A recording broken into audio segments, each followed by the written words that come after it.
Hello student, आज हम discuss करने जा रहे हैं 12th क्लास से ऑप्टिक सेक्टर से refraction of light through a rectangular glass slab. ये हमारे पास एक रेक्टेंगुलर ग्लास स्लैब है टी थिकनेस की। ये आपकी स्लैब हो गई जिसकी थिकनेस ले ली मैंने टी। ठीक है, टी थिकनेस की एक स्लैब है, इससे रिफ्रैक्शन हम स्टडी करेंगे। तो ये देखिए, सबसे पहले लाइट आपकी इधर ग्लास की स्लैब है, ये रे आपकी इंसिडेंट हुई, इधर इसका रिफ्रैक्टिव इंडेक्स एयर का ले लिया म्यू ए, इधर ये ग्लास की है तो इसका ले लिया म्यू जी। ठीक है, सबसे पहले लाइट आपकी रेयर से डेंसर में जाने लग रही है। तो लास्ट वीडियो के अंदर हमने पढ़ा था, जब लाइट आपकी रेयर से डेंसर की तरफ जाती है तो बैंड टुवर्ड्स द नॉर्मल। अब देखिए, एक्चुअली में अगर ये स्लैब यहां पर नहीं होती तो ये आपकी जो रे ऑफ लाइट है वो ऐसे सीधी पास होती।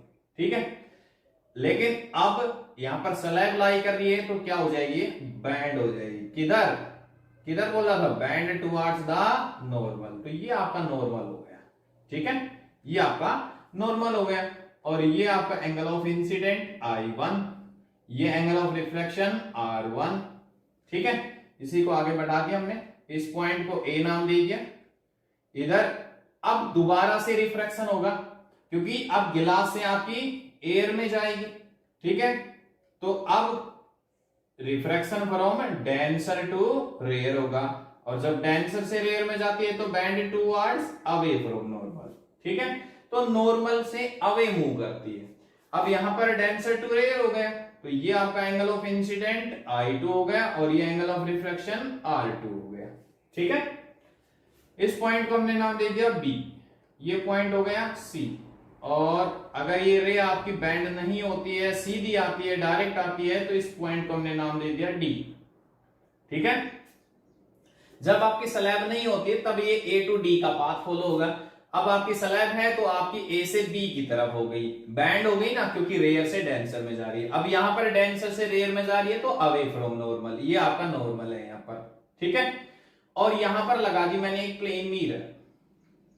अब मिरर लगा दी तो लाइट जैसा path according to principle of reversibility, जैसा पाथ इसने कवर किया था सेम वैसा का वैसा पाथ वापिस रिट्रेस कर जाएगी रे ऑफ लाइट आपकी। ठीक है, वापिस इसी पाथ से होती हुई वापिस जाएगी।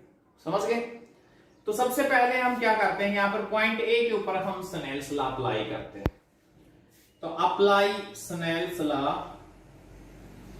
Snell's law at point A point के ऊपर अप्लाई कर।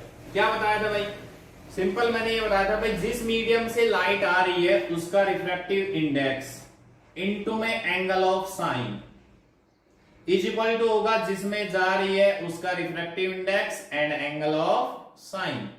ठीक है, तो यहां से क्या मिला आपको, साइन I1 अपॉन में sine R1 is equal to mu G upon में म्यू ए, या इसको आप ऐसे भी लिख सकते हो, refractive index of air glass. ठीक है, समझ गए? अब दोबारा से अप्लाई करेंगे बी पे। Again apply Snell's law at B.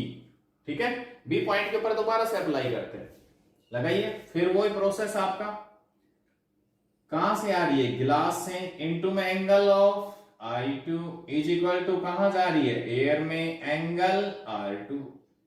ठीक है, तो क्या आ जाएगा, साइन I2 अपॉन में sine R2 is equal to mu A upon में म्यू जी, या हम इसको लिख सकते हैं म्यू जी ए। ठीक है, समझ गए बात को, क्लियर है यहां तक? इसको नाम दे दिया मैंने इक्वेशन नंबर फर्स्ट। अब आपकी लाइट दोबारा से रिफ्लेक्ट होके, अभी तो ये क्या होती, रिफ्रैक्ट हो रही थी, अब प्लेन मिरर से रिफ्लेक्ट होगी और रिफ्लेक्ट होके दोबारा से ट्रेस यही पाथ करती है। तो दोबारा आफ्टर रिफ्लेक्शन, ठीक है, आफ्टर रिफ्लेक्शन, रिफ्लेक्शन के बाद में दोबारा से हम अप्लाई स्नेल्स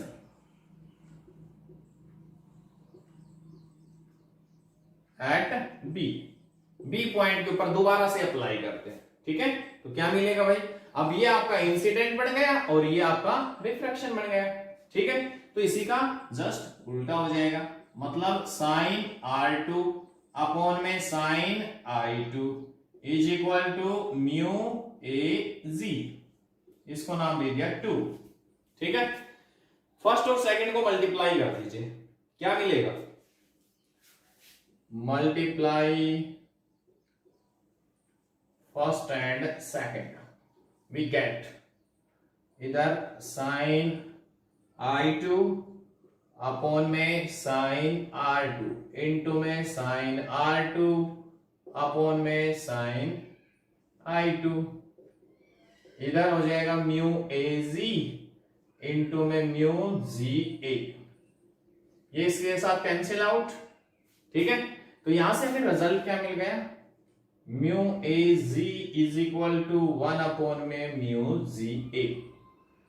ठीक है, जैसे एयर से गिलास का मान लो 3/2 है आपका रिफ्रैक्टिव इंडेक्स, तो गिलास से एयर का क्या हो जाएगा 2/3।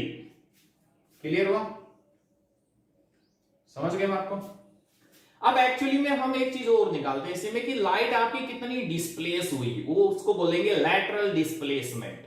ठीक है, तो वो लैटरल डिस्प्लेसमेंट और फाइंड आउट करते हैं।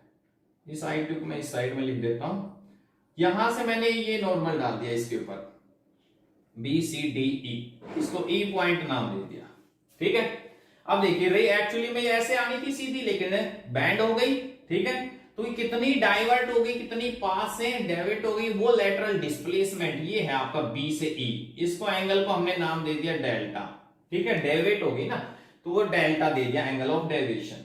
तो अब हम बात करते हैं लेटरल डिस्प्लेसमेंट की, तो वो लेटरल डिस्प्लेसमेंट कितना हुआ, वो लेटरल डिस्प्लेसमेंट हो गया आपका ये BE, तो इसकी वैल्यू हम फाइंड आउट करते हैं। ठीक है, तो इसके लिए मैंने क्या किया, ये ट्राइंगल ले ली, ट्राइंगल ABE। ठीक है, ABE ये ट्राइंगल है हमारे पास, अब हमें फाइंड आउट क्या करना है, BE। ठीक है, तो क्या होगा भाई, साइन डेल्टा निकाल दें, sine delta is equal to इसी ट्राइंगल के अंदर से क्या हो जाएगा भाई, परपेंडिकुलर अपॉन में हाइपोटेन्यूज। ठीक है, अब इसे AB की वैल्यू भी नहीं है, तो AB के लिए हम दूसरी ट्राइंगल यहां पर लेते हैं, ट्राइंगल ABC। ABC के अंदर से हम cos R1 निकाल लेते हैं, cos R1, cos क्या हो जाएगा जी, बेस अपॉन में हाइपोटेन्यूज। ठीक है, तो बेस हो गया AC अपॉन में हाइपोटेन्यूज AB। यहां से AB की वैल्यू हमारे पास आ गई AC अपॉन में cos R1। AC क्या है, AC ये है स्लैब की थिकनेस, तो इसको हम T से भी रिप्रेजेंट कर रखा हमने, तो T अपॉन में cos R1 हो गया, ये वैल्यू हम इसमें पुट कर देंगे, तो sine delta is equal to BE upon में AB हमारे पास क्या है जी, T अपॉन में cos R1 ऊपर चला जाएगा। ठीक है, मतलब BE की वैल्यू जो हमारे पास है लेटरल डिस्प्लेसमेंट क्या गया, T साइन डेल्टा अपॉन में cos R1, ये आ गया आपका लेटरल डिस्प्लेसमेंट। ठीक है, समझ में आई बात, क्लियर है। मतलब यहां से आप डेल्टा को ऐसे भी लिख सकते हो, क्योंकि ये पूरा एंगल और ये एंगल बराबर है, तो इसको डेल्टा को आप ऐसे लिख सकते हो I1 माइनस R1। ठीक है, समझ में आई बात। और जैसे ही मान लो रे ऑफ लाइट आपकी ऐसे नॉर्मली आती है इसके ऊपर, ठीक है, कि अगर एंगल ऑफ इंसिडेंट I1 की वैल्यू हमारे पास हो जाएगी 90, ठीक है, तो सीधी सी बात है R1 की वैल्यू 0 हो जाएगी, समझ गए। तो आपका जो BE लेटरल डिस्प्लेसमेंट वो किसके इक्वल हो जाएगा, थिकनेस के इक्वल।